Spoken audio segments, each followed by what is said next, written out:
সত্যি কথা বলতে এই ট্রান্সফার নিউজটার অনেক দরকার ছিল। ঠিক আছে, মেন্টালি ফিজিক্যালি তুমি যেরকম ভাবে বলো, অ্যাজ আ বার্সা ফ্যান এই ট্রান্সফার নিউজটা জানা, as a Barca fan you will be beloved.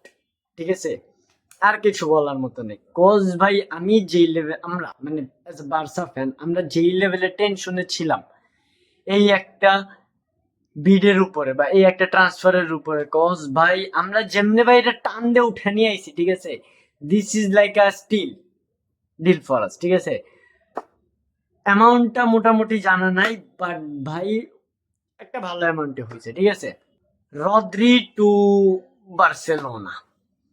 যেদিকে ভাই প্রথমে যখন শুনছিলাম Rodri is going to Real Madrid, ভাই অবশ্যই ভাই অ্যাজ আ বার্সা ফ্যান একটু হইলেও ভয় লাগতো।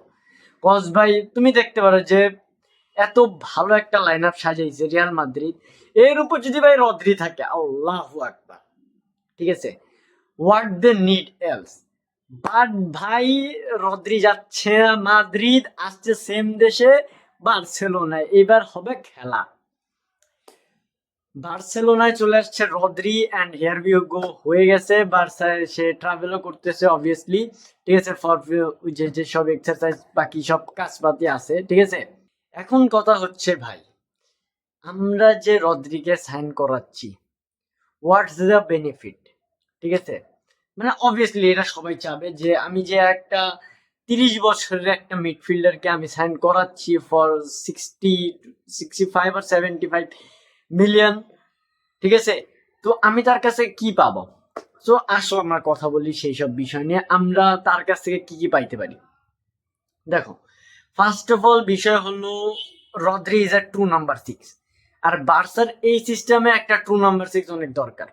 কজ ভাই তুমি ফ্র্যাঙ্কি, পেদ্রি, তুমি যাদেরকে দেখো, ঠিক আছে, এরা কিন্তু অ্যাজ আ ট্রু নাম্বার 6 না।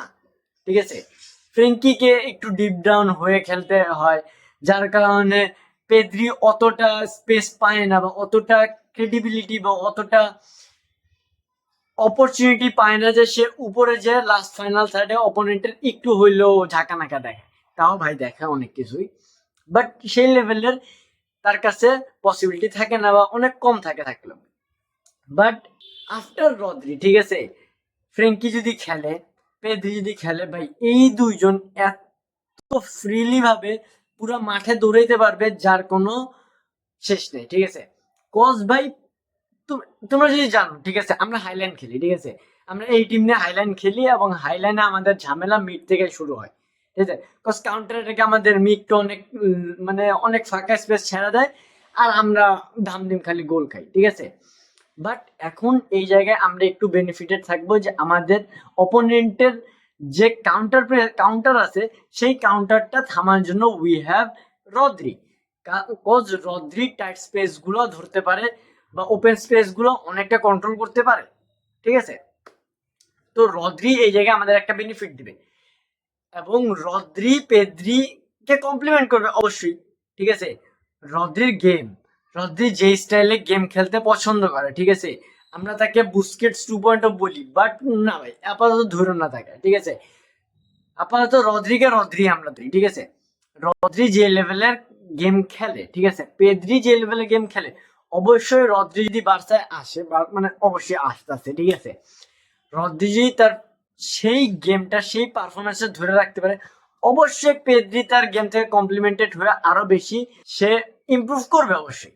ঠিক আছে, cause as a number 8, as a true number 8 Pedri, সে আরো বেশি রোমিং করতে পারবে অপোনেন্টের ফাইনাল থার্ডে, যেটা কি আমাদের জন্য বেনিফিট হবে, যে আমরা বেশি চান্স ক্রিয়েট করব। এখনো আমরা চান্স অহরহ তৈরি করতে থাকি, বাট ওই টাইমে আমরা আরো বেশি চান্স ক্রিয়েট করার অপরচুনিটি পেদ্রির কাছে থাকবে। ঠিক আছে, তখন আমরা পেদ্রিকে মোর অ্যাটাকিং একটা পারফরমেন্স তা দেখতে পারবো। ঠিক আছে, যেমন আমরা হাইলাইন খেলি, ঠিক আছে, অপোনেন্টের কাউন্টার গুলো অ্যাটাক থামানোর জন্য, কাউন্টার অ্যাটাক গুলো থামানোর জন্য রদ্রি একটা অনেক বড় পয়েন্ট থাকবে আমাদের কাছে। ঠিক আছে, কজ রদ্রি একটা ইলিট ডিফেন্সিভ মিডফিল্ডার। ঠিক আছে, সে খুবই সহজে অপোনেন্টের কাউন্টার ভাঙতে নিজের টিমকে হেল্প করে, মানে অপোনেন্টকে অনেক ইজিলি ভাবে সে টাইট পকেট স্পেস গুলা সে ব্লক করে দেয়। ঠিক আছে, এছাড়াও যেহেতু সে এইসব করতে পারে, ঠিক আছে, বার্সা এই জায়গায় একটু বেনিফিটেড থাকবে যে আমরা আমাদের মিডফিল্ডটাকে আগে থেকে বেশি কন্ট্রোল করতে পারবো, ঠিক আছে। আর ফ্র্যাঙ্কি যদি ফিট হয়ে আসে, ফ্র্যাঙ্কির কাছেও একটা থাকবে, প্লাস পয়েন্ট থাকবে, যেহেতু রদ্রি ভাই চলে আসছে, ঠিক আছে। রদ্রিকে আমরা প্রত্যেক টাইম তো আর খেলাইতে পারবো না, বাট রদ্রি আর ফ্র্যাঙ্কিকে যদি আমরা একসাথে নামাই, সাথে যদি আবার পেদ্রি থাকে, তাহলে ভাই আমার আর বলার মতো কিছু নাই, ঠিক আছে। তখন আমরা এই মিডফিল্ডের একটা ইলিট লেভেল যে মিডফিল্ডিং একটা ট্রায়ও হয় সেটা আমরা দেখতে যাইতেছি, ঠিক আছে। বাট এখন আমরা এত ব্যাপার ট্যাপার না বলি, কজ ভাই দেখো রদ্রি এক তো ইনজুরি থেকে আসছে, বাট সে অনেক ভালো পারফরমেন্স দিচ্ছে ওয়ার্ল্ড কাপে। বাট ভাই ওয়ার্ল্ড কাপে ছিল সাতটা আটটা ম্যাচ, বাট সে লিগ স্টেজে খেলবে হলো না হলো 50টার কাছাকাছি ম্যাচ একটা বছরে, ঠিক আছে। তো তাকে কন্টিনিউয়াসলি ফিট রাখা বার্সেলোনার কাছে অনেক বড় একটা চ্যালেঞ্জিং অপশন থাকবে। অ্যান্ড আজকের ভিডিও এতটুকুই ছিল। অ্যান্ড তোমরা ভাই রেড করো। ও আরেকটা বিষয়, যাও ক্যান্সেলের হ্যাপিগো হয়ে গেছে, অ্যান্ড ভাই I am very very happy for him, ঠিক আছে। বিকজ এই একটা ছেলে যেই লেভেলের এফোর্ট দিয়েছে বার্সায় থাকার জন্য বা বার্সার আসার জন্য, ভাই hats off to him, he is a real block runner, ঠিক আছে। আর ভাই আমরা এখন একটা স্ট্রাইকার জন্য যাইতে পারি, ঠিক আছে। কথা চলছে যে ভিক্টর গিয়োকেসকে আনবে 40 মিলিয়নে, বাট ভাই ওই সব ব্যাপার ট্যাপার আপাতত পরে, নেক্সট ভিডিওতে আমরা ওইসব নিয়ে কথা বলবো।